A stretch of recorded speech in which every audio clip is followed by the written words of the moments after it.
Elle est la princesse de cette maison et toi tu es sa servante, m'a crié ma mère pendant que mon beau-père me frappait. Ils m'ont jeté dehors avec un bras cassé et maintenant je suis propriétaire de quelque chose qui les mettra à la rue. Merci d'être ici avec moi aujourd'hui. J'espère que tu passes une merveilleuse journée, peu importe où tu es. J'aimerais beaucoup que tu partages dans les commentaires de quelle ville ou de quel pays tu nous regardes et quelle heure il est là-bas. Maintenant, commençons notre histoire ensemble. Mon nom est Itzel. J'ai 17 ans et ce soir, dans le grand théâtre que ma mère appelle maison, mon rôle est celui d'un fantôme. Un fantôme utile. La salle à manger de notre maison à Publa est une œuvre d'art en elle-même, une symphonie d'acajou poli et de cristal étincelant. Le lustre suspendu au-dessus de nous fait couler sa lumière sur la table comme des diamants liquides, se reflétant à l'infini sur la surface sombre du bois. Dehors, à travers les grandes fenêtres, les jardins parfaitement taillés dorment sous un ciel de velours. À l'intérieur, l'air, chargé de l'arôme du mole poblano que j'ai passé tout l'après-midi à préparer, est aussi rempli d'une tension si forte qu'on pourrait presque la couper avec les couteaux en argent. Ma mère, Martha, dit toujours que le succès a une odeur particulière. Pour moi, le succès dans cette maison a toujours senti l'anxiété. Je suis debout, immobile et silencieuse, à côté de la chaise élaborée de ma demi-sœur Valeria. Ma tâche en ce moment est simple, remplir son verre d'eau. Je bouge avec une précision étudiée, essayant désespérément que mes doigts, avec leur cuticule tachée par des traces presque invisibles d'argile sèche, ne touchent pas le bord délicat du cristal taillé. L'argile est mon refuge, mon seul secret dans ce palais de cristal, et pour cette raison c'est aussi ici mon plus grand péché. En bout de table, mon beau-père Ricardo préside le dîner comme un roi dans sa cour. Sa voix, un baryton profond et résonnant, habitué à donner des ordres, remplit chaque recoin de la pièce. Ce soir, le sujet de son monologue est son dernier projet, son œuvre maîtresse, un hôtel-boutique de luxe qui, selon ses propres mots, mettra Publa sur la carte du tourisme d'élite. Il l'a baptisé La Couronne. L'ironie du nom ne m'échapperait pas si je ne vivais pas à l'intérieur. Ma mère le regarde avec une dévotion qui m'est étrange et douloureuse. C'est un regard que j'ai désiré pendant mon enfance, un regard que je n'ai jamais reçu. Chaque vantardise de Ricardo est pour elle une vérité absolue. Chacun de ses gestes pompeux est une preuve de sa grandeur. Elle est la gardienne de son ego, la polisseuse de son trône.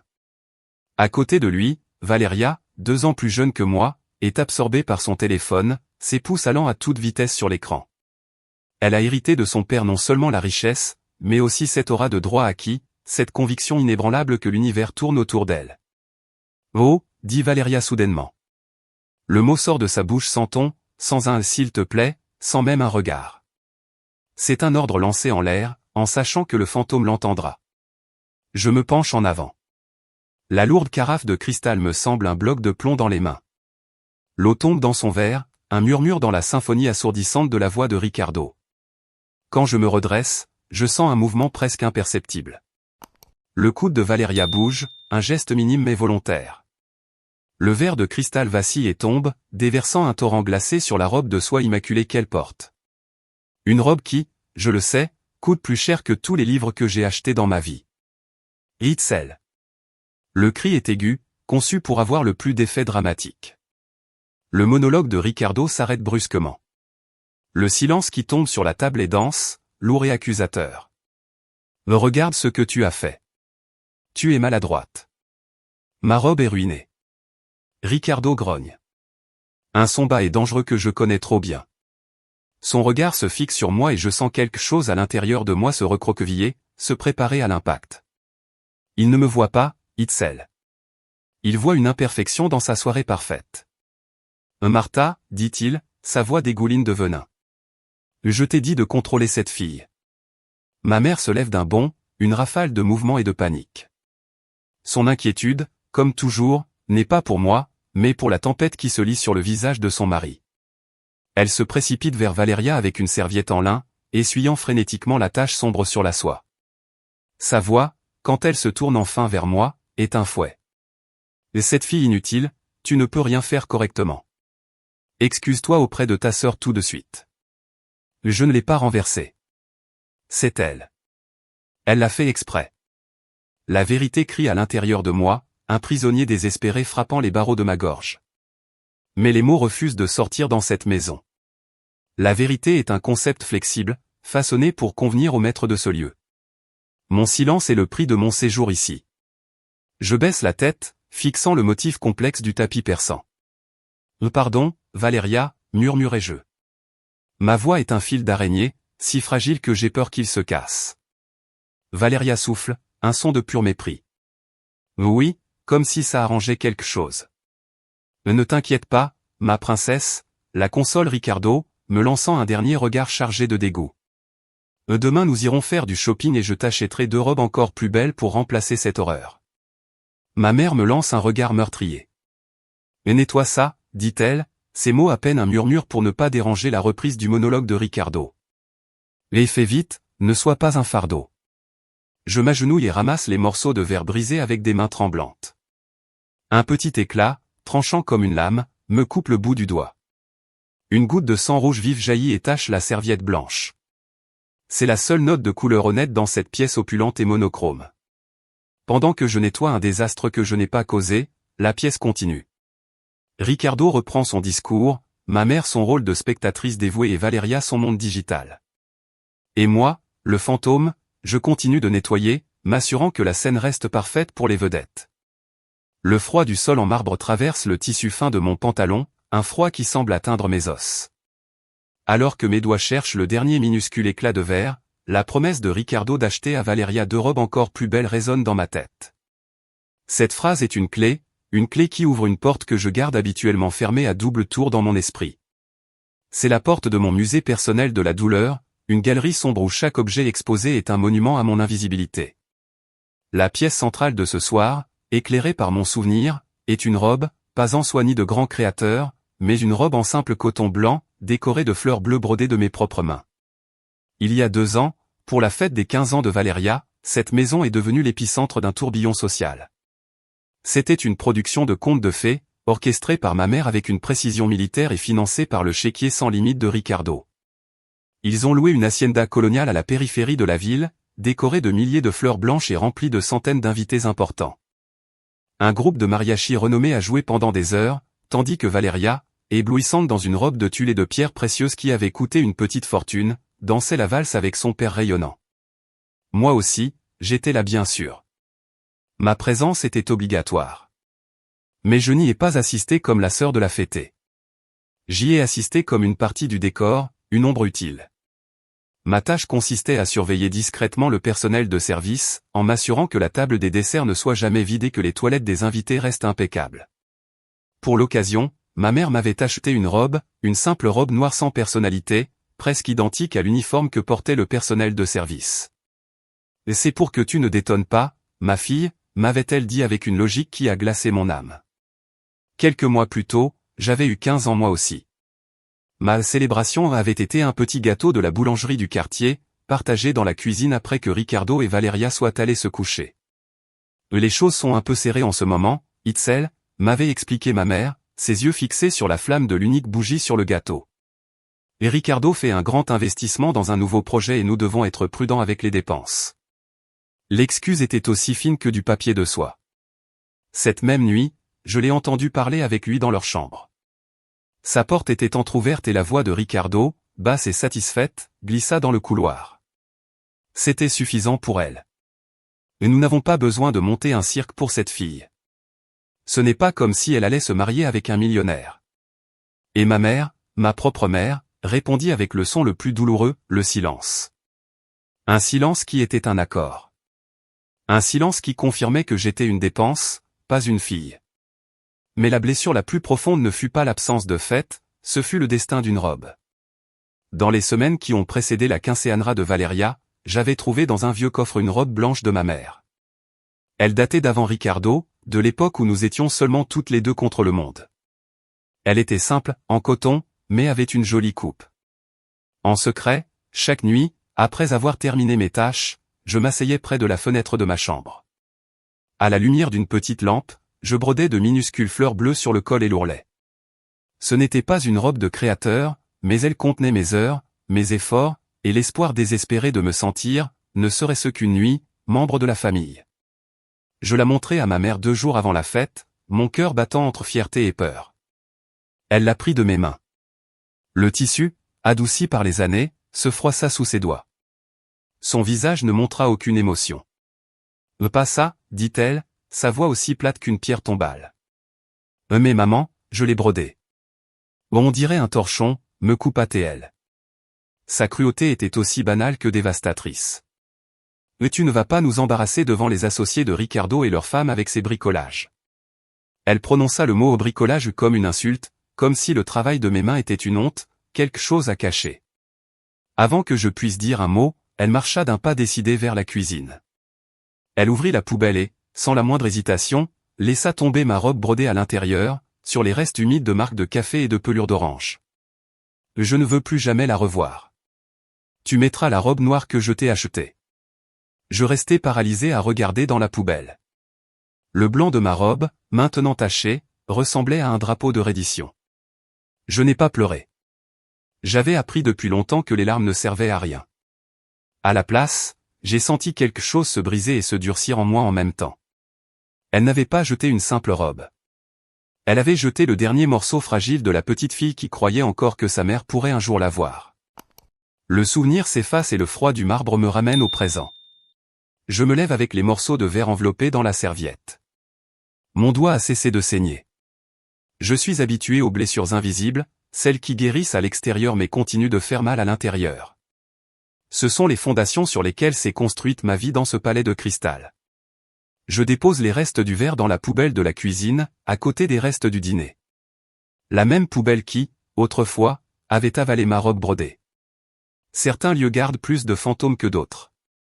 Quand je reviens dans la salle à manger, le dessert a déjà été servi par l'autre employé, une femme âgée et silencieuse appelée Carmen, qui sait, comme moi, que la clé pour survivre dans cette maison est d'être invisible. Un flan napolitain, parfaitement fait, tremble dans son assiette en porcelaine fine. Ricardo et Martha se préparent à sortir. Ils ont un gala de charité, l'étape suivante dans leur circuit interminable de validation sociale. Pendant que ma mère se lève, la lumière du lustre s'accroche au diamant qui orne son cou. C'est un collier lourd, une cascade de pierres brillantes, un cadeau de Ricardo pour leur dernier anniversaire. C'est une pièce éblouissante, sans aucun doute, mais quand je le regarde, je ne vois pas de beauté. Je vois le poids d'une cage dorée. Je vois une marque de propriété, aussi élégante qu'indélébile. Ce collier ouvre une autre porte dans mon musée mental.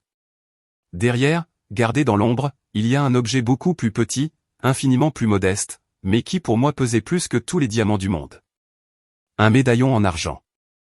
C'était le seul héritage tangible de mon père biologique. Il est mort sur un échafaudage, dans un accident de chantier, quand j'étais trop petite pour me souvenir clairement de son visage, mais pas trop pour sentir le vide de son absence. Le médaillon était simple, ovale, avec un quetzal, l'oiseau sacré de la liberté, finement gravé sur le couvercle. À l'intérieur, protégé par un petit plastique jauni, il y avait une photo délavée de lui et de ma mère. Ils souriaient tous les deux, un sourire vrai et brut, d'une époque avant que le sourire de ma mère ne devienne un masque tendu et soigneusement entretenu. Pendant des années, j'ai porté ce médaillon autour du cou, caché sous ma chemise d'uniforme scolaire ou une blouse. C'était mon talisman secret, une encre qui me reliait à un passé que je me souvenais à peine, mais que je sentais viscéralement comme le mien. C'était la preuve que je n'étais pas apparu de nulle part, que moi aussi j'avais une histoire. Un jour, quand j'avais environ 14 ans, je dépoussiérais les meubles du salon. Je me suis penché pour atteindre un pied de table et la fine chaîne d'argent s'est accrochée. Le fermoir s'est ouvert et le médaillon est tombé sur le sol en bois, produisant un tintement presque inaudible. Presque. Ricardo, qui lisait le journal dans son fauteuil en cuir, baissa son journal et regarda le petit objet d'argent par terre. Il ne dit rien. Il le regarda simplement, les sourcils froncés, comme si c'était un cafard qui avait osé envahir son espace immaculé. Ce soir-là, ma mère vint dans ma chambre. C'était une des rares fois où elle le faisait. Elle s'assit au bord de mon lit, son corps aussi rigide qu'une statue. Elle ne me regarda pas dans les yeux. Son regard se fixa sur un point vague du mur, juste au-dessus de ma tête. « Itzel » commença-t-elle. Sa voix était un instrument soigneusement accordé pour ne transmettre aucune émotion. « J'ai vu que tu as laissé tomber cette chose dans le salon. »« Mon médaillon » dis-je doucement, ma main volant instinctivement vers mon cou, où la chaîne était déjà remise. Elle soupira, un long son, une fuite d'air qui semblait emporter toute la patience du monde. « Et Ricardo ne pense pas qu'il soit approprié que tu le portes. » Le sol sembla disparaître sous mes pieds. Pourquoi? C'est celui de mon père. Précisément, dit-elle. Et finalement ses yeux croisèrent les miens. Pendant une seconde, elle y vit une étrange supplication, une désespérance vite étouffée par une couche de froide résignation. Nous avons une nouvelle vie maintenant. Ricardo est celui qui t'élève. C'est lui qui nous protège, qui nous donne tout ça. Elle fit un geste vague de la main, un geste qui englobait non seulement la pièce, mais toute la maison, toute la vie de luxe qu'il avait construite pour elle. Ce n'est pas bon pour lui d'avoir des rappels du passé. Ça le dérange. Mais c'est mon passé, murmurai-je, sentant les larmes brûler mes yeux. C'est mon histoire. Notre histoire, c'était la pauvreté, Itzel, répliqua TL, sa voix devenant plus dure, comme si mon sentimentalisme l'offensait. Notre histoire, c'était compter chaque peso pour le loyer, c'était dîner de haricots et de tortillas parce qu'il n'y avait pas plus. Tu veux vraiment revenir à ça? Ricardo nous a sauvés de cette vie. Elle se pencha en avant, son parfum cher remplissant l'espace étroit entre nous. Range-le, mets-le dans un tiroir et ne le sors plus jamais. C'est un très petit sacrifice en échange de tout ce que nous avons. Cette nuit-là, allongé dans le noir, serrant le métal froid du médaillon pour la dernière fois, je compris. Il ne s'agissait pas des sentiments de Ricardo, mais des siens à elle. Moi, avec mon visage, qui était l'écho de celui de mon père, avec mon amour pour l'argile sale, avec mon modeste médaillon en argent, j'étais un fantôme de la vie qu'elle avait fui. Elle ne me haïssait pas, elle haïssait le miroir dans lequel se reflétait son propre passé. M'effacer, effacer mes souvenirs, c'était sa façon de polir sa nouvelle identité jusqu'à ce qu'il ne reste aucune tache. J'ai obéi, bien sûr. Le lendemain, le médaillon est allé au fond d'une vieille boîte à chaussures, dans les profondeurs de mon armoire. Un autre objet pour la collection de mon musée secret. Dans le présent, ma mère ajuste son collier de diamants, le poids de sa cage dorée. Elle me lance un dernier regard d'inspection, rapide et critique. Tu as fini ici. J'acquiesce. Ma gorge trop serrée pour former des mots. Bien, dit-elle, se tournant pour rejoindre Ricardo à la porte. La chambre de Valeria doit être faite. Elle s'est plainte que les draps en soie ont un pli. Change-les pour un nouveau jeu. Les draps en soie égyptienne. Assure-toi qu'il n'y ait pas une seule ride. La porte d'entrée se ferme avec un déclic doux et définitif, me laissant seul dans la vaste salle à manger silencieuse. Une ride sur un drap de soie. C'est ma mission. Aplanir les petites imperfections de leur monde parfait. Pendant que les fractures du mien deviennent de plus en plus profondes. Je monte l'escalier de service, une structure étroite et sans ornement, cachée derrière la cuisine. J'évite le grand escalier principal. Celui-là est pour la famille, pour les invités. Le mien est la route des ombres. Le couloir à l'étage est recouvert d'une moquette si épaisse que mes pas deviennent inaudibles. C'est un couloir de portes closes, chacune un monde auquel je n'appartiens pas. La suite principale de mes parents, la chambre de Valeria, qui est presque aussi grande que la leur, la chambre d'amis qui sert rarement. Ma chambre est la dernière du couloir, la plus petite, à l'origine prévue pour une nourrice résidente. La porte de Valeria est entr'ouverte. Une musique pop, monotone et répétitive, s'échappe de la chambre. J'entre sans frapper. Frapper est un geste entre égaux, une reconnaissance de la vie privée de l'autre. Je ne suis pas une égale. Je suis celle qui s'occupe des rides des draps. La scène à l'intérieur est un chaos de luxe. Des vêtements de marque, des sacs de boutiques chères et des magazines de mode sont éparpillés sur le sol comme si une tornade de consumérisme avait ravagé la chambre. Valeria est allongée sur son énorme lit à baldaquin, soutenue par une armée d'oreillers en plumes. Elle se peint les ongles d'un rouge sang intense. L'odeur chimique du dissolvant imprègne l'air. Il était temps, dit-elle sans lever les yeux. Son ton est d'un agacement monumental. Elle commence par ramasser ce bazar. Elle désigne du menton un tas de linge sale qui déborde d'une élégante chaise design. Je commence la tâche en silence. Je ramasse ses jeans de créateur, ses chemisiers en soie, ses pulls en cachemire. Je plie les vêtements qui peuvent encore être sauvés du panier à linge. Le parfum qu'elle porte, une fragrance florale écrasante de douceur, s'accroche à chaque fibre du tissu. Puis elle continue à souffler doucement sur ses ongles fraîchement peints. Illustre ses bottes. Elle montre du pied une paire de bottes en cuir italien abandonnées près de la porte.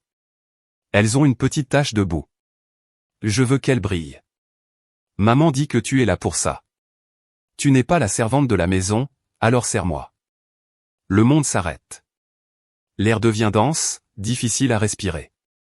Le mot servante reste suspendu entre nous, vibrant de cruauté. Ce n'est pas la première fois que je l'entends. Je l'ai entendu dans les chuchotements de ma mère à Ricardo. Je l'ai senti dans la manière dont Ricardo me donne des ordres. Mais l'entendre sortir de la bouche de Valeria ainsi, si direct, si naturel, si plein d'une certitude absolue, c'est différent. C'est comme si on m'avait apposé une étiquette officielle, une marque au fer rouge sur le front qui, bien qu'invisible pour le reste du monde, brille d'une lumière aveuglante entre ces quatre murs. Les vêtements dans mes mains deviennent soudain incroyablement lourds. Mon cœur, qui pendant des années a appris à battre d'un rythme lent et résigné, trébuche et s'accélère. Je regarde mes propres mains, la petite croûte sur mon doigt à cause le verre brisé, les restes d'argile sèche sous mes ongles, témoins des rares heures volées que je passe dans le petit abri du jardin, mon atelier secret. Ce sont les mains de quelqu'un qui travaille, qui crée, qui essaie de façonner de la beauté à partir de la boue. Ce ne sont pas les mains d'une servantée, de quelque part très profond, d'un puits de dignité que je croyais à sec depuis longtemps, un seul mot émerge, se frayant un chemin à travers des années de silence. Non, je chuchote. Le son est si petit qu'il se perd presque dans la musique pop. Mais Valeria l'entend. Elle cesse de souffler sur ses ongles. Sa tête tourne vers moi. Un mouvement lent et prédateur. Ses yeux, de la même couleur noisette que ceux de son père, se plissent. « Qu'est-ce que tu as dit ?» Je prends une grande inspiration. L'air de la chambre, qui sentait le chimique et le parfum, sent maintenant la rébellion. J'ai dit non. Ma voix est plus forte cette fois. Ce n'est pas un cri, c'est une déclaration de fait. Je ne suis pas ta servante. L'incrédulité sur le visage de Valeria est presque comique.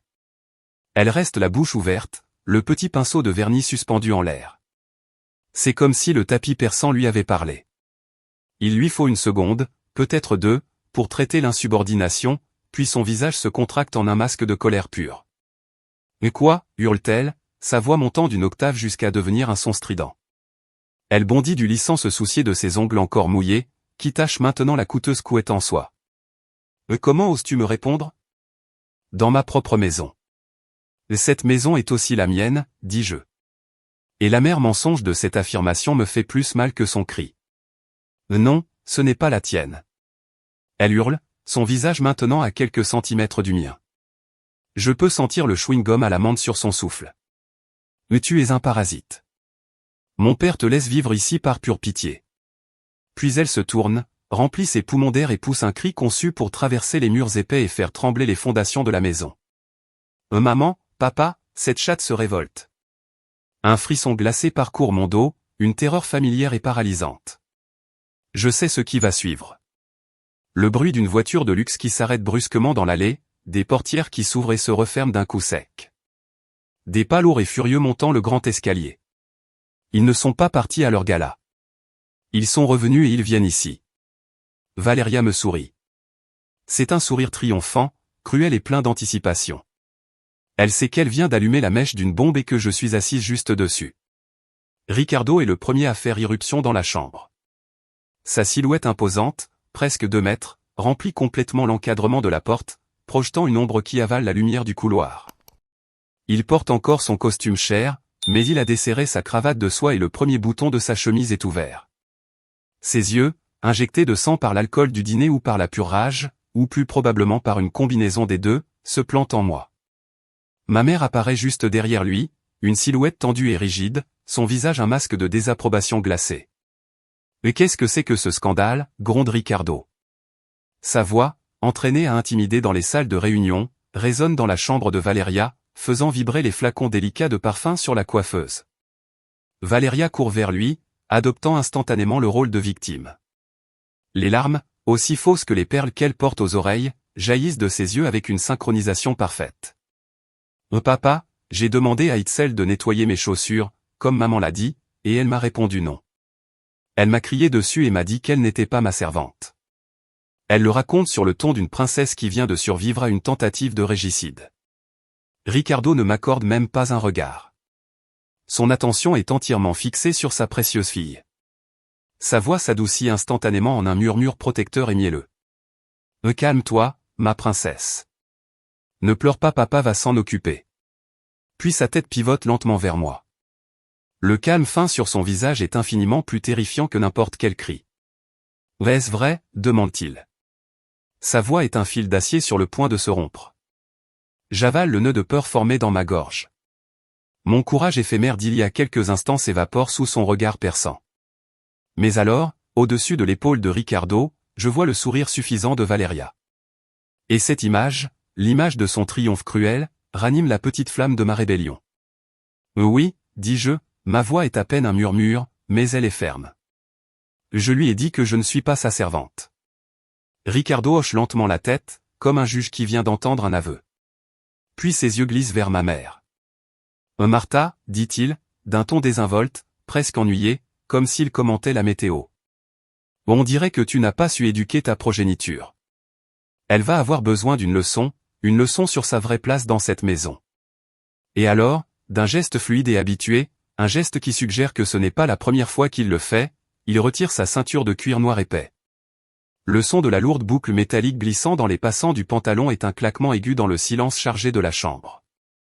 Mon regard vole vers ma mère. Une dernière et désespérée supplique silencieuse dans mes yeux. Fais quelque chose. Dis quelque chose. Arrête-le, s'il te plaît. Elle me rend mon regard. Ses yeux, qui autrefois m'avaient regardé avec amour, sont maintenant vides, froids. Puis elle fait un pas délibéré sur le côté, bloquant la seule sortie. Elle ne va pas m'arrêter si j'essaie de fuir. Elle va s'assurer que je ne puisse pas m'échapper. Donne-lui une leçon, mon amour, dit-elle.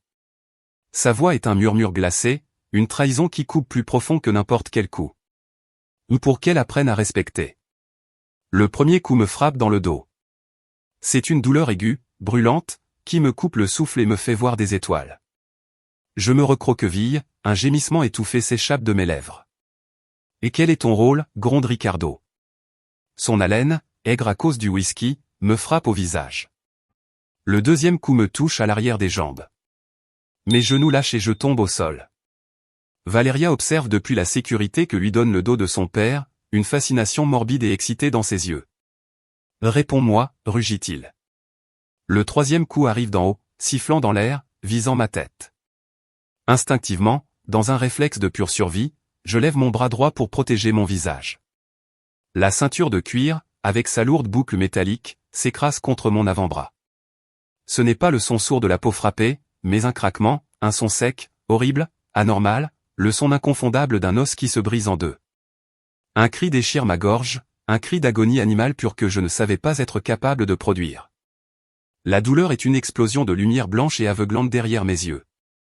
Je m'effondre complètement sur le sol, berçant mon bras, qui pend maintenant à un angle grotesque et contre nature. Le son de l'os qui se brise semble avoir surpris même Ricardo. Il baisse la ceinture, son torse monte et descend lourdement. Un instant fugitif, je crois voir une lueur de choc dans ses yeux, mais elle disparaît aussi vite qu'elle est venue, remplacée par la colère. « Regarde maintenant ce que tu m'as obligé à faire », dit-il avec une logique tordue qui me rend responsable de sa propre violence. Il se retourne et sort de la chambre en se passant une main dans les cheveux. Valeria le suit comme un petit chien, me lançant un dernier regard de mépris triomphant. Ma mère est la dernière à partir. Elle s'arrête à la porte et me regarde, moi, sa fille, recroquevillée de douleur sur le sol de la chambre luxueuse de sa belle-fille. Il n'y a pas de pitié dans son visage, seulement une froide lassitude, comme si j'étais un problème gênant enfin résolu. « Fais tes valises, dit-elle. Sa voix est aussi fragile que l'os de mon bras. « Tu pars d'ici. » Puis elle sort un billet froissé de son sac de marque et le jette au sol près de moi. Un billet de 20 pesos. « Elle est la princesse de cette maison et toi tu es sa servante, gronde-t-elle. Ces mots sont l'épitaphe finale de tout amour qui aurait pu exister entre nous. Maintenant dégage. La porte se ferme avec un déclic doux, me laissant seul dans l'obscurité qui tourbillonne, avec mon bras cassé, mon cœur brisé et 20 misérables pesos. Le prix de ma rébellion, le prix final de mon existence dans cette maison. Je ne sais pas combien de temps je suis resté au sol, à dériver dans un océan de douleur. Le monde s'était réduit aux pulsations atroces de mon bras cassé. Chaque battement de mon cœur était un marteau, envoyant des vagues de nausée dans mon corps. Le son du rire de Valeria depuis le couloir, un rire aigu et sans joie, fut ce qui me tira enfin de ma torpeur. C'était le rire d'une victorieuse. Avec un effort qui me coûta jusqu'à la dernière goutte de volonté, je me levai, utilisant mon bras valide pour m'appuyer contre le mur. Le monde chancela et s'assombrit un instant. Je n'ai rien emporté. Qu'aurais-je pu emporter? Mes vêtements de seconde main qui sentaient la naphtaline de la charité, mes livres de bibliothèque, qui étaient mon seul refuge. Je n'avais rien dans cette maison qui fût vraiment à moi, sauf la douleur qui me consumait et le médaillon en argent caché au fond d'une boîte à chaussures. Je suis retourné dans ma chambre. J'ai pris la boîte, sorti le médaillon et l'ai accroché à mon cou, le glissant sous ma chemise. C'était la seule chose que j'emporterais. J'ai mis une fine veste, mis le billet de 20 pesos, froissé et humide de mes larmes, dans ma poche et je suis descendu les escaliers. La maison était dans un silence irréel.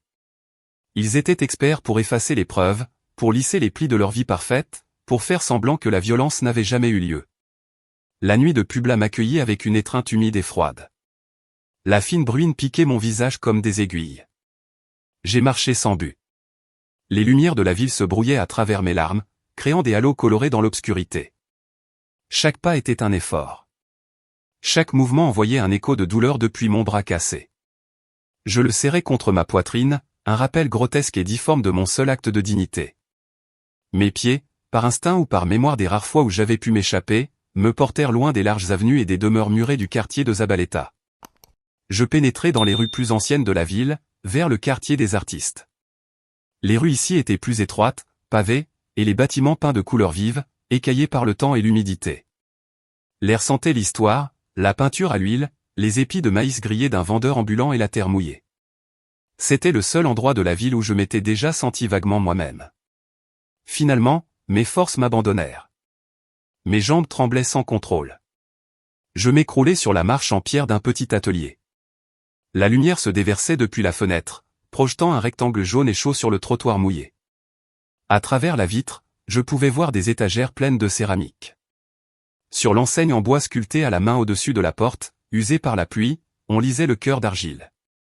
Je restais là, tremblant de froid, de choc et de douleur, la tête entre les genoux, essayant simplement de respirer. La douleur était une entité vivante, si intense que je me sentais détaché de mon propre corps, comme si je flottais au-dessus, observant cette créature pathétique et tremblante. La porte de l'atelier s'ouvrit avec un grincement plaintif. Un vieil homme sortit en traînant un sac poubelle. Il était petit et trapu, avec des cheveux blancs et épais comme la laine d'un mouton et des mains qui semblaient avoir été taillées dans la même argile avec laquelle il travaillait. Il avait le front constamment plissé, ce qui lui donnait un air d'irritation perpétuelle envers le monde. Il s'arrêta net en me voyant. Son front se plissa encore plus, si c'était possible. « Et toi, qu'est-ce que tu fais là ?» Un paquet sur ma porte, grogna-t-il. Sa voix était rude comme du papier de verre épais.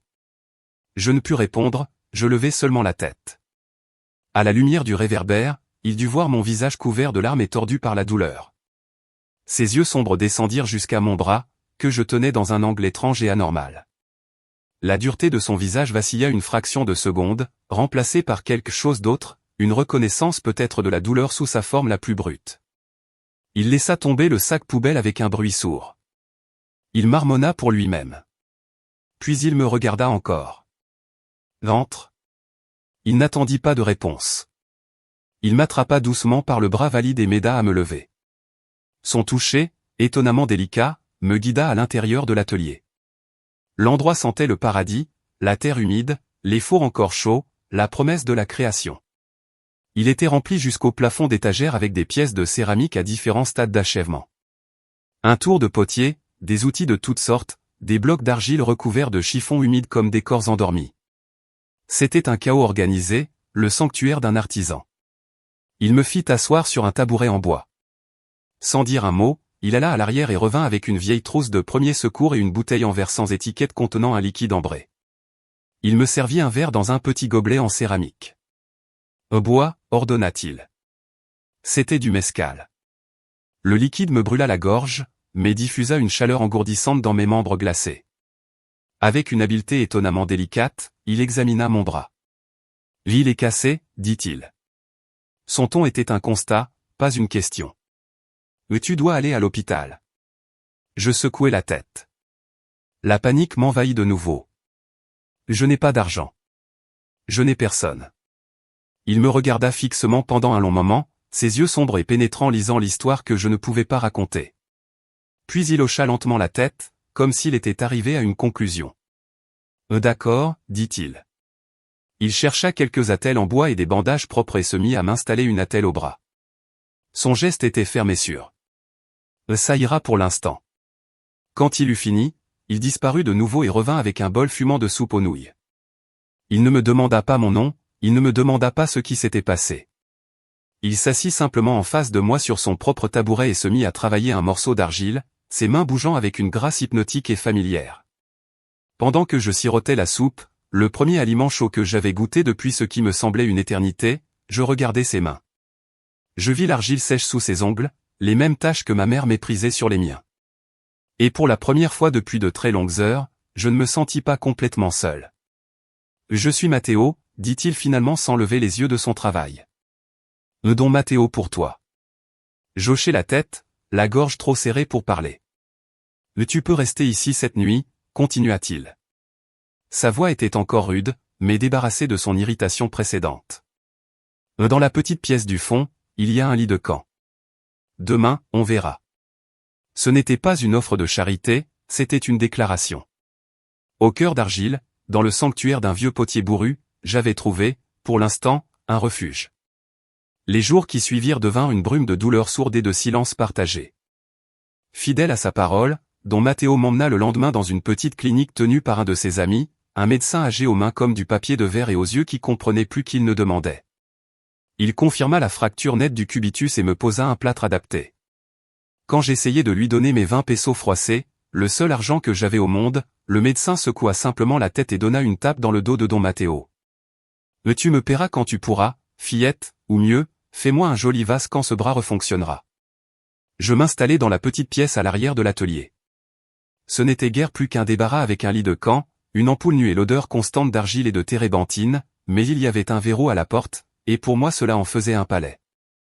Je dormais d'un sommeil lourd et sans rêve, le sommeil épuisé d'un soldat après la bataille. Dans la journée, je devins l'ombre de Don Matteo. Avec mon bras valide, je faisais ce que je pouvais. Je balayais la poussière d'argile du sol, nettoyais les outils avec un soin méticuleux, préparais pour lui les blocs d'argile, un processus qui demandait plus de force qu'il n'y paraissait. Au début, j'étais un animal blessé. Je sursautais chaque fois qu'il laissait tomber un outil ou élevait la voix, non pas contre moi, mais contre une pièce de céramique qui refusait de prendre la forme qu'il voulait. Mais sa brusquerie ne m'était jamais destinée. C'était une partie de son langage intime avec la terre, une relation de décennies faite d'amour, de frustration et d'un profond respect mutuel. Peu à peu, les couches de glace autour de mon cœur commencèrent à fondre, non pas grâce à de grands gestes de bonté, mais grâce à la présence simple et constante de sa patience. Il ne me pressa jamais de lui raconter mon histoire. Il comprenait que le silence était, pour l'instant, mon seul refuge. À la place des mots, il m'offrit des leçons. Il m'apprit à écouter l'argile, à sentir son humidité, sa température, sa volonté. L'argile a une mémoire, tu sais, me dit-il un jour, en me montrant comment la pétrir pour enlever les bulles d'air. Sa voix était un grondement doux. Elle se souvient de chaque pression, de chaque caresse, de chaque moment d'impatience. Elle se souvient de chaque fissure, de chaque coup, mais elle sait aussi comment guérir.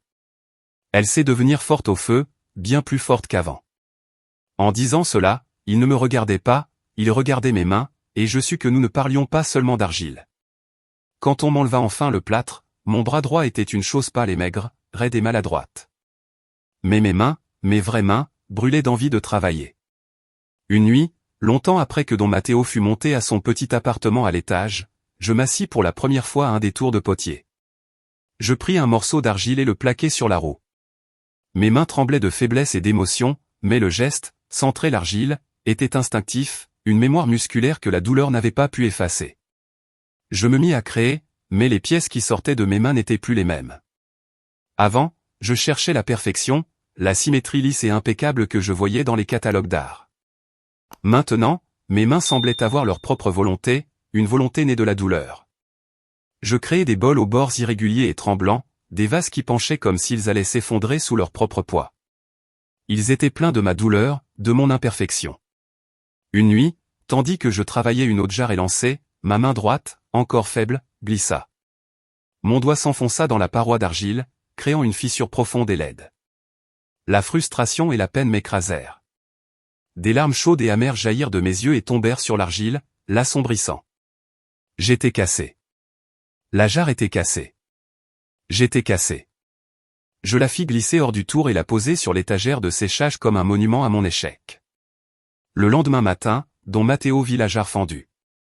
Je me préparais à une réprimande pour avoir gaspillé de l'argile. Au lieu de cela, il la prit avec une délicatesse qui contredisait ses mains rêches. Il l'examina attentivement, ses doigts suivant la ligne de la fracture. Parfois, dit-il à voix basse, le regard perdu dans la pièce. Parfois, les fissures sont la partie la plus importante de l'histoire. Ce jour-là, il me parla du kintsugi, l'art ancien japonais de réparer la céramique brisée avec une laque de résine mêlée de poudre d'or, d'argent ou de platine. Il m'expliqua la philosophie derrière cela, la croyance que la pièce est plus belle et plus précieuse d'avoir été brisée. Les cicatrices ne sont pas quelque chose à cacher, mais quelque chose à célébrer comme partie de l'histoire de l'objet. Cette conversation fut comme une clé qui ouvrit une porte dans mon âme. Cette nuit-là, je retournai à l'atelier et me mis à travailler avec un élan que je n'avais jamais connu. Je me mis à créer des pièces cassées exprès. Je les cousais, je les brisais avec soin puis je les réunissais à nouveau, non pas avec de l'or, mais avec des émaux aux couleurs vives, fusionnant la philosophie japonaise avec la riche tradition de la talavra de Puebla. Chaque pièce était un chapitre de ma vie. Un vase avec une fracture nette au cou, uni avec un émail bleu cobalt brillant, mon bras. Une assiette avec un réseau complexe de fines fissures au centre, chacune remplie d'un émail jaune soleil, mon cœur après les mots de ma mère. Mon art devint ma voix. C'était ma façon de crier, de pleurer, de guérir sans prononcer un seul mot. Un jour, un homme entra dans l'atelier. Il était élégant. Il portait un costume sur mesure qui semblait déplacé dans notre humble chaos et avait le regard aigu et calculateur de quelqu'un qui ne voit pas seulement la beauté, mais sait aussi lui donner un prix. Il se présenta comme Monsieur Aguilar, collectionneur d'art et galeriste. Il fit le tour de l'atelier en hochant l'approbation devant les pièces classiques de Don Matteo, puis s'arrêta net devant mon étagère, l'étagère des pièces brisées. Il prit le premier vase fendu, celui qui était né de ma frustration.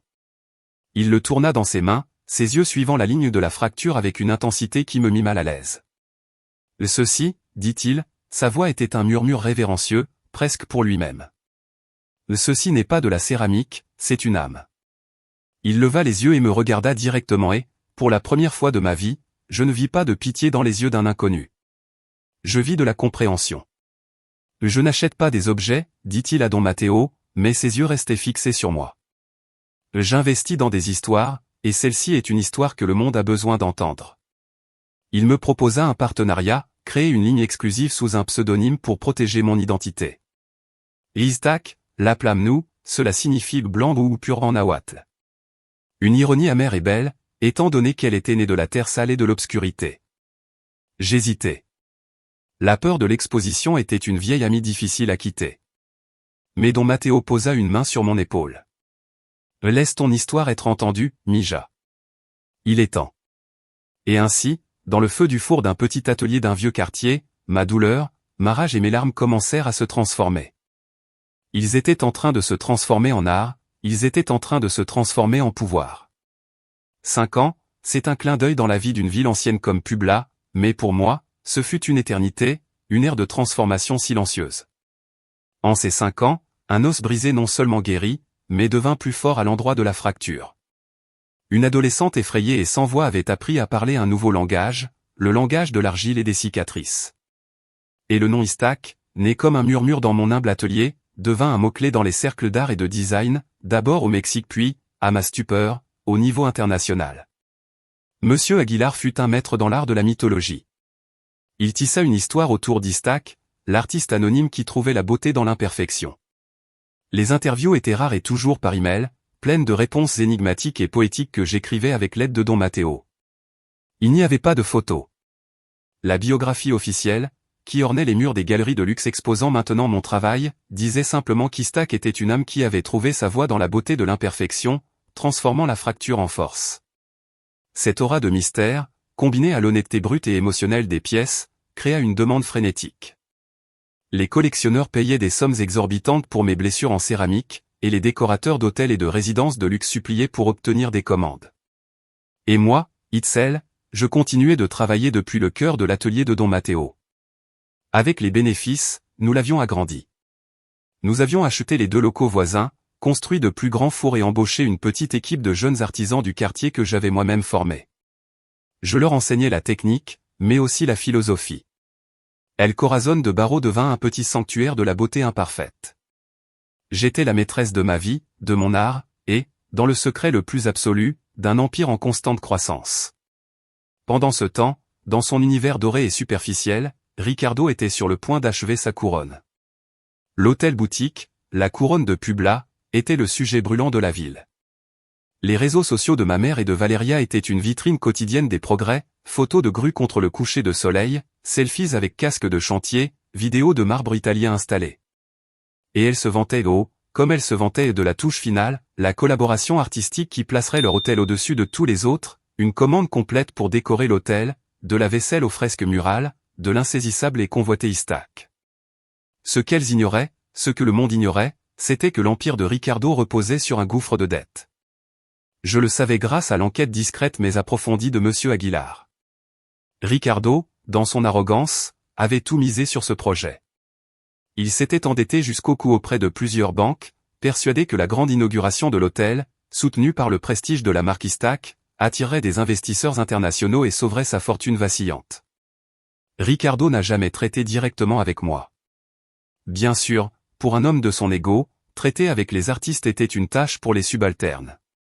Tout le processus passait par une prestigieuse agence de design d'intérieur de Mexico. Il approuvait les budgets toujours plus exorbitants et signait les chèques d'un geste théâtral, heureux de payer pour le prestige de mon nom, sans la moindre curiosité pour la personne qui se cachait derrière. Pour lui, Istac n'était pas une personne, mais un logo, un symbole de statut à placer aux côtés de ses voitures de sport et des diamants de ma mère. Il ne se souciait pas de l'âme de mon art, seulement de sa valeur sur le marché de la vanité. Alors, notre plan, soigneusement élaboré pendant des mois, entra dans sa phase finale. Monsieur Aguilar, avec son flair financier, commença à agir dans l'ombre. À travers une série de transactions complexes et de sociétés écrans, nous commençâmes à racheter la dette de Ricardo. Les banques, de plus en plus nerveuses devant l'ampleur des prêts et les retards de paiement des intérêts, furent ravis de céder cette dette avec une légère décote pour minimiser leurs risques. En l'espace de 6 mois, nous étions devenus en silence les principaux créanciers de la couronne de Publa. Le brillant empire de Ricardo m'appartenait désormais, et il ne le savait même pas. Chaque nuit, il dormait dans un manoir qui, en réalité, m'appartenait. Le coût final ne serait pas financier. Il serait public, il serait poétique. Une semaine avant la grande gala d'inauguration, j'envoyai une invitation personnelle. Ce n'était pas une invitation standard imprimée, mais une carte épaisse en papier de coton au bord doré, avec le logo Istac gravé en relief. Elle fut remise à sa demeure par un messager en uniforme. Elle était adressée à Monsieur Ricardo et Madame Martha, comme invités d'honneur personnels de l'artiste Istac, en reconnaissance de leur soutien visionnaire aux arts. Cette nuit-là, je n'eus pas à attendre longtemps. La publication de ma mère sur Instagram apparut presque immédiatement. C'était une photo de l'invitation tenue élégamment dans sa main manucurée, avec l'énorme bague en diamant offerte par Ricardo scintillant en évidence. La légende était un chef-d'œuvre d'autosatisfaction. C'est merveilleux quand le vrai talent reconnaît les vrais visionnaires. Nous sommes honorés et touchés d'être les invités personnels de l'incroyable Istac à l'inauguration de la couronne. Le travail acharné et la foi en la beauté portent toujours leurs fruits. #Publa, #luxe, #art, #la couronne, #béni. Des centaines de likes et de commentaires de félicitations de leur cercle social inondèrent la publication. Je lus chacun d'eux, un sourire froid et tranquille sur mes lèvres. Oui, maman, pensai-je. Le travail acharné rapporte, en effet. Tu as passé des années à polir ta cage dorée jusqu'à ce qu'elle brille. C'est dommage que tu n'aies pas vu qu'entre-temps, moi, je forgeais la clé. L'hameçon avait été avalé. Le piège, construit si soigneusement avec les fragments de ma propre douleur, était en place. Il ne restait plus qu'à attendre qu'ils s'avancent volontairement au centre de la scène pour leur propre et spectaculaire exécution. La nuit de la gala, l'air de Publa semblait vibrer d'une électricité palpable. La couronne, l'œuvre maîtresse de Ricardo, se dressait comme une tour de lumière et de cristal, un phare d'arrogance architecturale destiné à dominer l'horizon du centre historique. Une flotte interminable de voitures de luxe Mercedes, BMW, même quelques Bentley glissaient jusqu'à l'entrée, déposant la crème de la société Poblana sur un tapis rouge qui paraissait saigner sous les flashs des photographes. J'arrivais tôt, me glissant par une discrète porte de service à l'arrière de l'hôtel. Personne ne me prêta la moindre attention. Pour l'armée de personnel qui courait partout, je n'étais qu'une autre organisatrice d'événements, avec une oreillette et un tableau de planning à la main. Je circulais dans les couloirs intérieurs, dans les entrailles de la bête, observant mon œuvre prendre vie. Chaque recoin de l'hôtel était une page de mon journal secret, un témoignage silencieux de mon parcours. Les appliques lumineuses dans les couloirs étaient en céramique, avec de fines fissures d'où jaillissait une lumière chaude. La vaisselle du restaurant gastronomique, que je pouvais voir pendant que les serveurs la lustraient frénétiquement, avait des bords volontairement imparfaits, célébrant la beauté de la symétrie. Les numéros des chambres, gravés sur de gros carreaux de talavra, semblaient avoir été brisés en 1000 morceaux puis minutieusement réassemblés avec des veines d'émail argenté. C'était un palais construit avec mes cicatrices glorifiées. Et puis, au centre du hall à double hauteur, se trouvait la pièce maîtresse. Mon chef-d'œuvre, ma confession. C'était une immense fresque en mosaïque de talavra qui couvrait tout le mur derrière le comptoir de réception. Elle représentait un quetzal majestueux, l'oiseau sacré de la liberté, en plein vol. Mais l'une de ses ailes était clairement brisée, fracturée au milieu. Cependant, la fracture n'était pas un signe de faiblesse. De la fissure jaillissaient des veines d'émail d'or et de platine liquide qui s'étendaient sur le reste de l'aile, la faisant paraître plus forte, plus résiliente, plus brillante que son homologue intact. Le quetzal était représenté au moment exact où il s'élevait d'un fond d'ombre sombre et emmêlé vers une lumière éclatante et sans limite. C'était mon autoportrait en céramique. C'était ma déclaration d'indépendance. Et il était accroché là pour que tout le monde le voie, sur le mur principal du temple de l'arrogance de mon beau-père. Je me plaçais sur un balcon du mezzanine, caché derrière un grand pot, un point de vue parfait pour observer l'entrée. Et puis, comme si c'était un signal, ils arrivèrent. Ricardo entra en se pavanant comme un empereur romain pénétrant dans son colisée. Il portait un smoking sur mesure qui criait l'argent, le visage rougi par un mélange d'alcool et de triomphe. Ma mère était élégamment accrochée à son bras, enveloppée dans une robe à paillettes dorées qui la faisait ressembler à une statue vivante, belle et froide. Valéria suivait avec un air d'ennui étudié et une robe qui coûtait probablement plus qu'une année de frais d'université. Ils étaient le centre gravitationnel de la soirée. Les flashs des caméras éclataient autour d'eux comme des feux d'artifice. Les reporters des pages mondaines tourbillonnaient autour d'eux. J'entendis la voix tonitruante de Ricardo par-dessus le brouhaha de la foule. La collaboration avec Istac a été dès le début une union d'esprit, vision avec vision. Nous savions que seul le meilleur artiste, le plus exclusif, pourrait rendre justice à la magnificence de la couronne. Ma mère, avec son sourire d'1 million de dollars parfaitement calibré, ajouta. L'Istac est une âme si sensible, si profonde. Nous avons ressenti une connexion instantanée avec son œuvre, presque spirituelle. C'est comme si elle nous connaissait, comme si elle savait exactement ce que nous voulions exprimer. L'ironie était si épaisse, si délicieuse, que je pouvais presque la goûter. Ils se déplacèrent dans le hall comme une famille royale, acceptant les félicitations, serrant des mains, absorbant l'adulation. Finalement, ils s'arrêtèrent devant la fresque du quetzal. Ricardo la regarda avec une approbation superficielle. Le regard d'un homme qui admire l'une de ses possessions coûteuses. L'impressionnant, dit-il à voix haute pour que les voisins l'entendent. Un investissement qui a valu chaque centime, un vrai point d'attraction. Il ne vit pas l'aile brisée, il ne vit pas l'histoire de douleur et de résilience, il ne vit que le prix, le prestige, la valeur ajoutée à sa propriété. Martha, pourtant, resta à regarder la fresque une seconde de plus que lui. Pendant un instant fugace, je vis une étrange expression traverser son visage. Une hésitation, un début de reconnaissance dans la manière précise dont l'aile était brisée, dans l'angle de la fracture. Puis elle cligna des yeux et le masque de parfaite hôtesse, l'épouse du magnate, revint en place. Elle se tourna vers une amie qui s'approchait et se mit à parler avec animation de leurs prochaines vacances de ski à Aspen. Le moment était passé. Elle avait été si près de la vérité, si près de reconnaître mon cri silencieux sur le mur, et elle l'avait écarté comme elle l'avait toujours fait avec tout ce qui menaçait son monde de cristal parfait. Je quittai mon poste d'observation et me dirigeai vers l'arrière de la scène principale montée dans le hall. Mon cœur martelait contre mes côtes, non pas de nervosité, mais de l'énergie pure et vibrante de l'anticipation. C'était le calme avant le tremblement de terre. Le présentateur de la soirée, une personnalité de la télévision locale au bronzage factice et aux dents trop blanches, était au pupitre et chauffait la foule avec de mauvaises blagues. Et maintenant, dit-il enfin, sa voix veloutée résonnant dans les haut-parleurs, le moment que nous attendions tous. L'esprit créatif, l'âme derrière la beauté qui nous entoure. Une artiste enveloppée de mystère, jusqu'à ce soir. Mesdames et messieurs, s'il vous plaît, réservez un accueil chaleureux et retentissant au génie qu'est Istak. Les lumières du hall s'atténuèrent. Un seul projecteur balaya la foule impatiente et se fixa au centre de la scène vide. Derrière le lourd rideau de velours, je pris une grande inspiration. Je sentis le froid du médaillon d'argent contre ma peau sous la robe et je fis un pas vers la lumière. Le silence qui tomba sur le grand hall fut instantané et absolu. C'était comme si quelqu'un avait appuyé sur un interrupteur, coupant net le murmure de centaines de conversations. Quand j'entrai dans la lumière aveuglante du projecteur, un souffle collectif, un son comme une vague qui se retire, parcourut la foule. Ils attendaient un homme âgé et barbu. Ils attendaient une femme européenne excentrique enveloppée de châle. Ils attendaient quelqu'un d'autre. Certainement pas une jeune femme mexicaine en simple robe de lin noir contrastant avec l'éclat ambiant, et des yeux qui contenaient une histoire trop vieille pour son âge.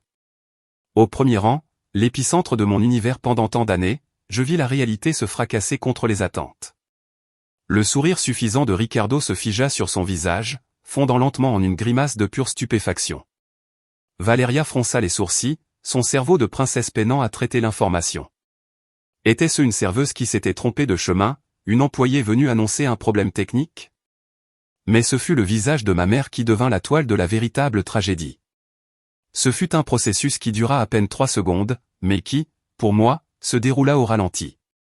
D'abord, l'absence de reconnaissance, puis un clignement de familiarité. Ensuite la confusion, suivie d'une horreur grandissante, un lever de terreur qui vida son visage de toutes couleurs. Sa main, qui tenait une délicate flûte de champagne, se mit à trembler si violemment que le liquide doré se renversa sur ses doigts. Le sourire étudié, le masque qu'elle avait porté pendant des années, ne s'effaça pas, il éclata, se brisa en 1000 morceaux, révélant le visage d'une femme qui regardait un fantôme. Le quetzal sur le mur. Le nom Istak. Mon visage sur scène. Les pièces du puzzle s'emboîtèrent dans son esprit avec un déclic audible et dévastateur. Une caméra de télévision, qui diffusait l'événement en direct pour une émission mondaine locale, fit un gros plan sur leur visage au moment exact. L'image de ma mère, pâle et horrifiée, et celle de Ricardo, la mâchoire serrée par une fureur qui commençait à bouillonner, fut projetée sur les énormes écrans de chaque côté de la scène. Il n'y avait nulle part où se cacher.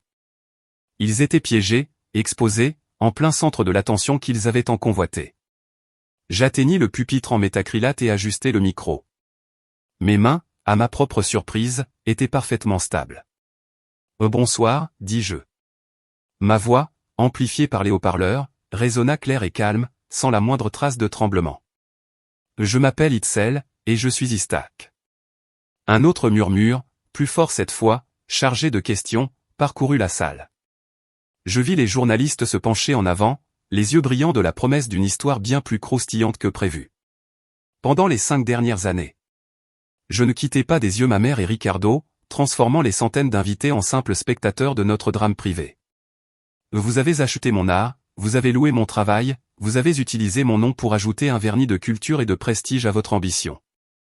Ce soir, puisque vous m'avez si gentiment invité sur votre scène, j'aimerais partager avec vous la véritable inspiration derrière mon œuvre. Je fis une pause volontaire, laissant la tension s'accumuler, devenir presque insupportable. Mon art s'inspire de la philosophie japonaise du kintsugi.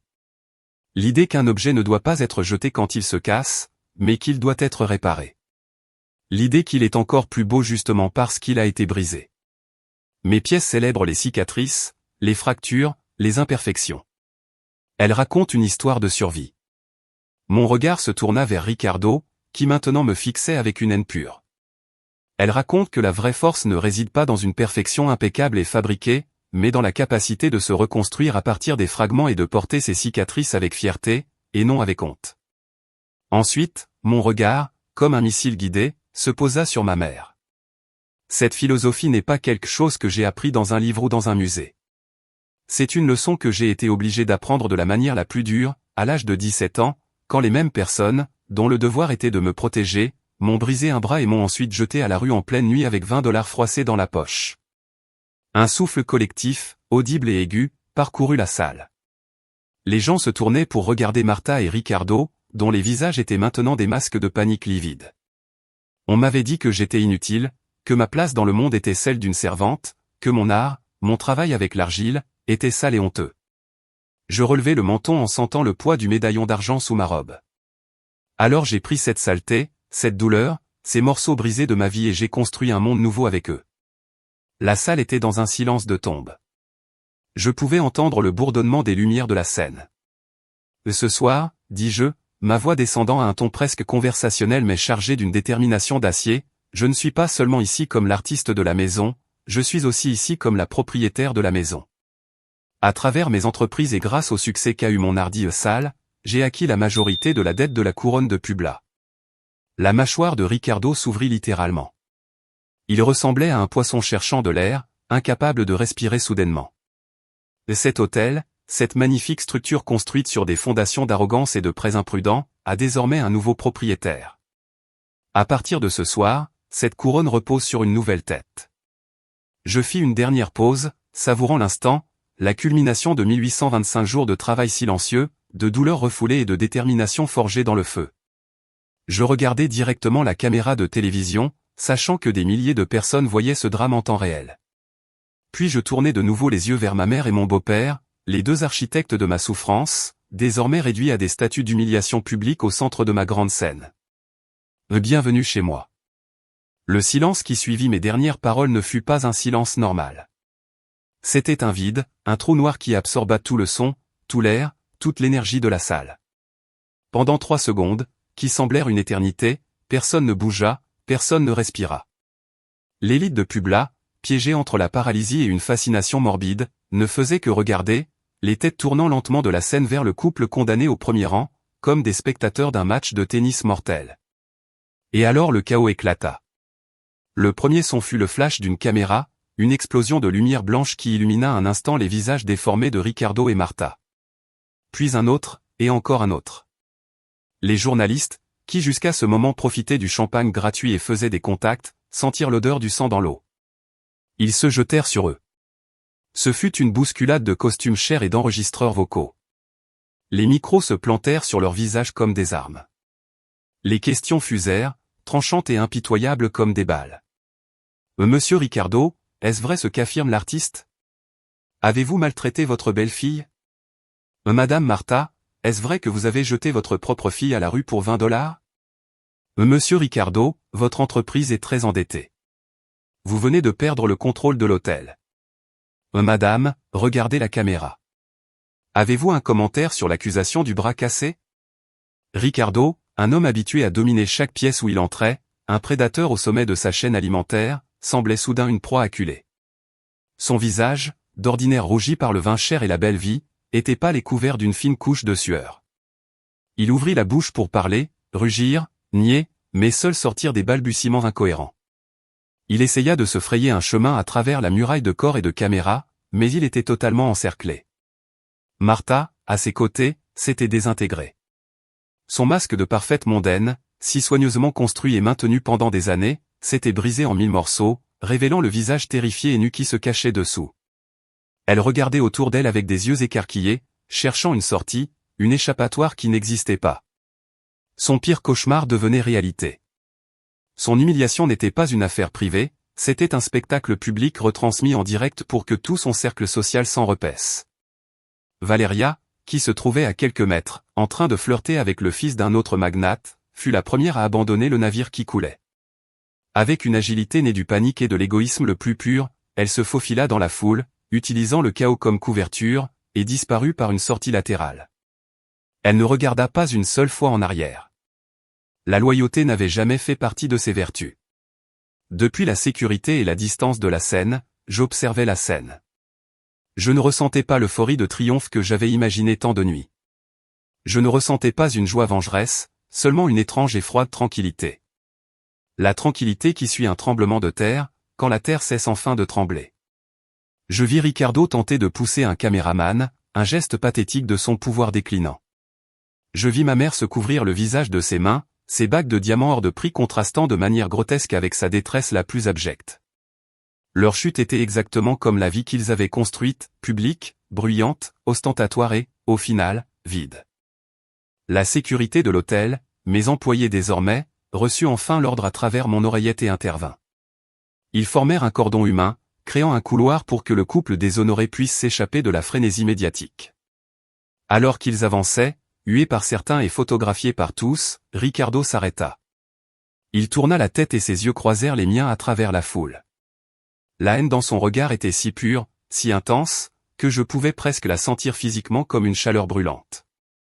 Il ne dit rien. Il n'avait pas besoin. Ses yeux promettaient une vengeance qu'il savait déjà ne plus pouvoir accomplir. Je soutins son regard, impassible, jusqu'à ce qu'un garde de sécurité le pousse doucement pour qu'il continue à avancer. Ma mère, elle, ne me regarda jamais. Elle garda le visage couvert, son corps voûté par le poids insupportable de la honte publique, et disparut dans la nuit. Quand ils furent enfin partis, l'atmosphère de la salle changea. La frénésie médiatique fit place à un murmure d'étonnement et de spéculation. Les gens se tournaient vers moi, désormais avec un mélange de respect, de peur et d'une curiosité insatiable. Je n'étais plus seulement une artiste, j'étais devenu une légende urbaine née en temps réel. Une histoire de Cendrillon à l'envers, où la princesse revenait pour brûler le palais. Monsieur Aguilar apparut à mes côtés, les yeux brillants de fierté et d'émotion. « Magnifique », murmura-t-il, sa voix tremblant légèrement. « Absolument magnifique. » C'était un honneur d'être témoin de cela.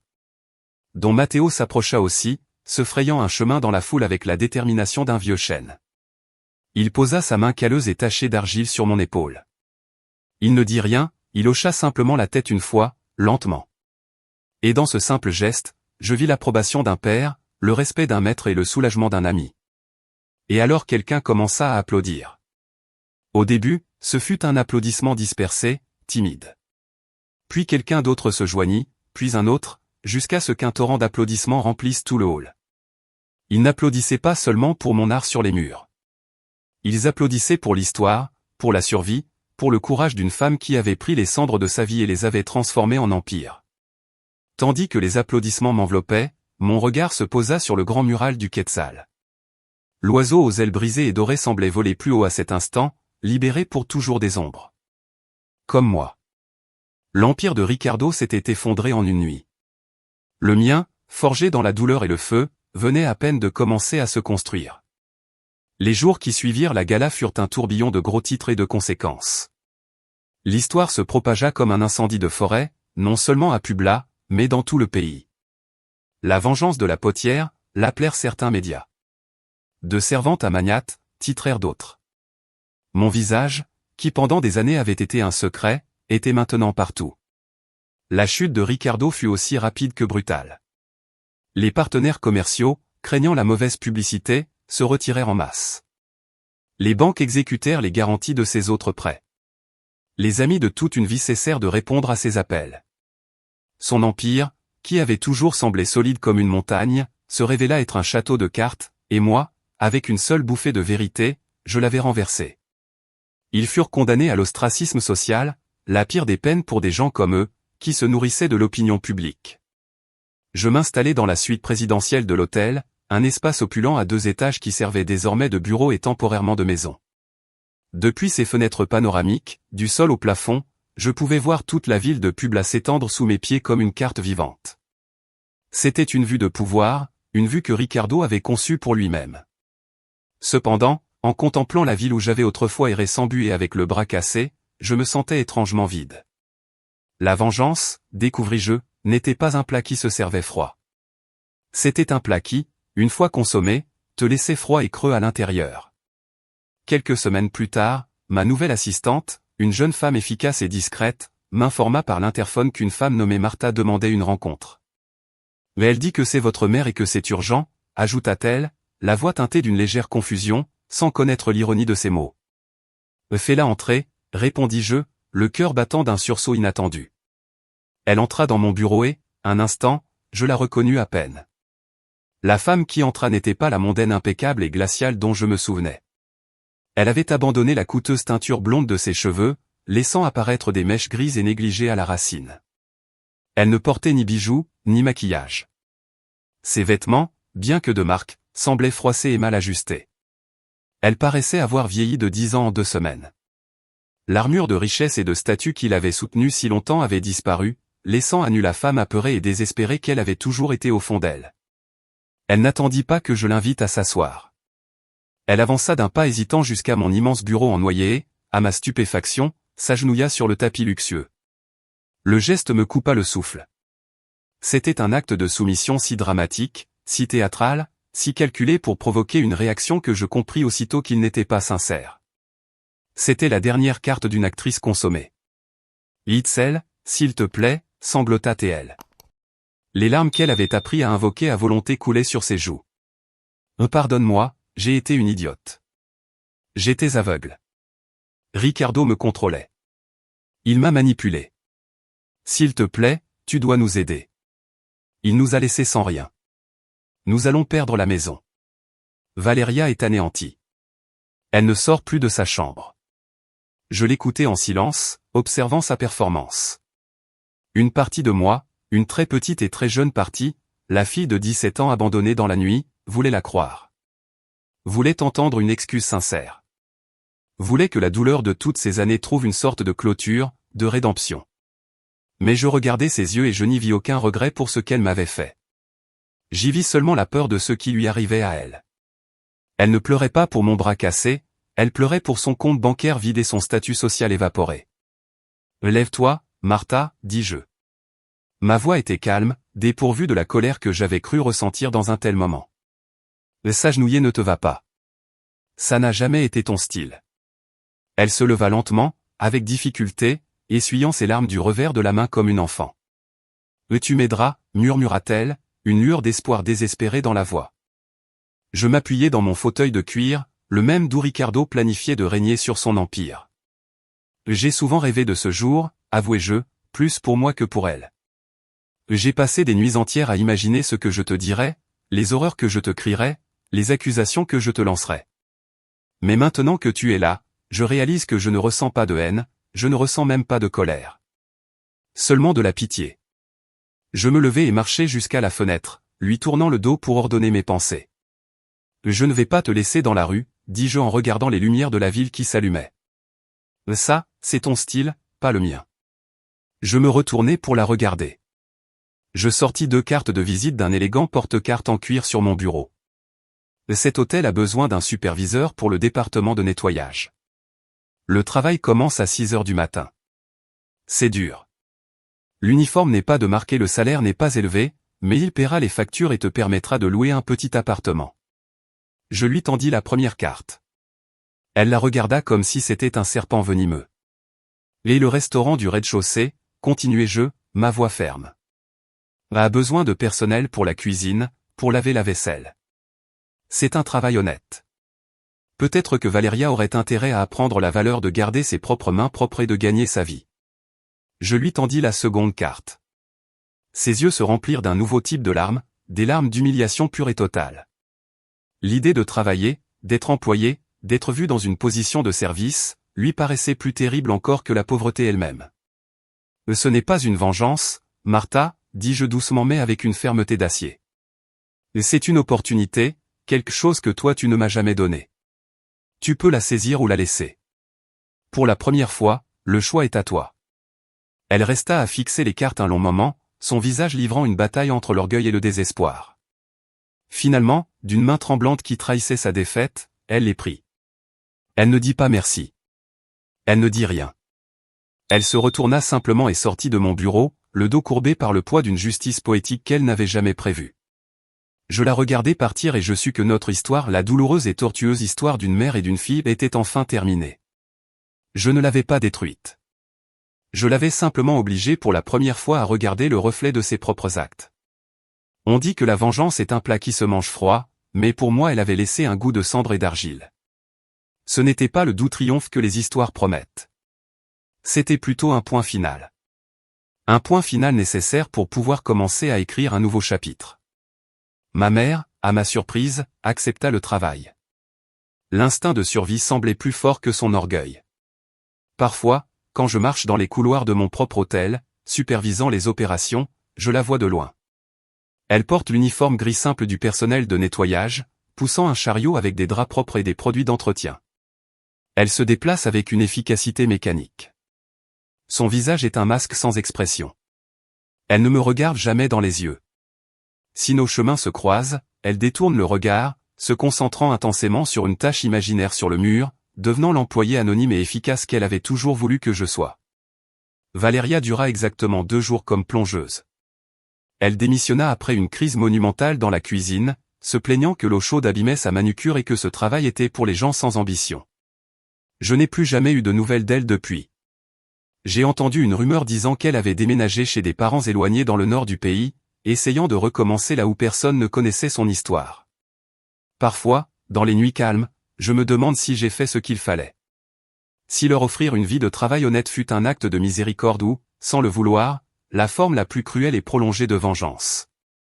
Mais ces questions, ces doutes se dissipent comme de la fumée au moment où j'entre dans mon véritable sanctuaire. J'ai construit un nouvel atelier, mon cœur de terre personnel, sur la terrasse de l'hôtel. C'est un espace large et lumineux avec des murs de verre qui offrent une vue à 360 degrés sur la ville et ses volcans. Ici, entouré de blocs d'argile, du bourdonnement discret du tour de potier et de l'odeur de terre mouillée, c'est là que je trouve ma véritable paix. Cet après-midi, le soleil de Publa, qui commence à descendre, se déverse à travers les vitres, baignant l'atelier d'une lumière chaude et dorée. Mes mains, couvertes de la couche familière et réconfortante d'argile humide, sont en train de donner forme à une nouvelle pièce sur le tour. Ce n'est pas une grande œuvre, ni dramatique. Elle n'est pas brisée, ni réparée. C'est une petite figurine d'une fillette assise en tailleur. Elle n'est pas agenouillée, ni cachée. Ses yeux sont fermés et ses bras s'enroulent dans une étreinte autour d'elle-même, un geste d'autoprotection et d'acceptation de soi. Sur son visage d'argile, j'ai sculpté un doux et serein sourire. Pas un sourire large et éclatant, mais un sourire de calme, de contentement, de paix intérieure. La vengeance ne m'a pas libéré. Le pardon est un mot trop grand et trop compliqué, une destination à laquelle je n'arriverai peut-être jamais. Ce qui m'a libéré, c'est cela, le pouvoir de créer, le pouvoir de prendre l'argile, la terre, la matière la plus humble et la plus fondamentale, et de lui donner la forme de ma propre guérison. L'empire que j'ai construit n'a pas été fait pour Valéria, comme ma mère l'avait crié cette nuit-là. Il a été construit à partir de la cruauté que j'ai endurée. Et maintenant, je sens qu'il ne m'appartient plus seulement. Il appartient à chaque personne qui voit une de mes pièces et qui reconnaît une fissure en elle-même, une cicatrice qui raconte une histoire. Je termine la petite figurine et je la place avec soin sur une étagère près de la fenêtre pour qu'elle sèche au soleil. Je regarde la ville qui s'étend sous moi, les lumières des maisons commençant à scintiller comme des étoiles tombées. Je ne suis plus la victime de cette histoire. Je ne suis même pas l'héroïne vengeresse. Je suis simplement la potière, celle qui prend les morceaux brisés de la vie et qui, avec patience, avec feu et avec amour, crée quelque chose de nouveau, quelque chose d'entier, quelque chose enfin, libre.